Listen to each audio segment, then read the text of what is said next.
Culture బాగా రావాలని మా పాండ్లో అయితే చేతబడి చేసిన పొడిని కొట్టిస్తున్నాను.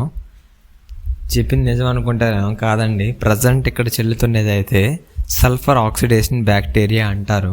ప్రజెంట్ మేము దీనికి వాడడానికి కారణం బాటమ్ అంతా మాకు బురదగా వచ్చేసింది. ఈ బాటమ్ని ఇది వాడిన వెంటనే ఈ బాటమ్ అనేది మనకి గట్టిగా అయిపోతుంది, బురద అనేది రాకుండా. ఈ బ్యాక్టీరియా గట్టిపరిచేస్తుంది. ఎందుకు బురదగా వస్తుందంటే, మనం రొయ్యపిల్లకి వేసే మేత అనేది కొంత శాతం తినకుండా బాటంకి చేరిపోతుంది, పాండ్ యొక్క అడుగు భాగానికి చేరిపోయి కొల్లడం మొదలు పెడుతుంది.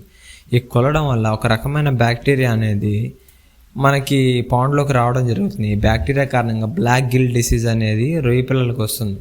దీన్ని ముందే మనం ప్రివెంట్ చేయడానికి జాగ్రత్త అని చెప్పవచ్చు. దీన్ని మనం 10 కేజీల ఇసుకతో పాటు మిక్స్ చేసుకోవాలి. 1 ఎకరా పాండ్కి 2 కేజీస్ సల్ఫర్ ఆక్సిడేషన్ బ్యాక్టీరియాని మనం తీసుకోవాలి. మంచిగా మిక్స్ చేసి ఫీడ్ ఏ విధంగా అయితే వేస్తామో అదే విధంగా దీన్ని వేసేయాలి.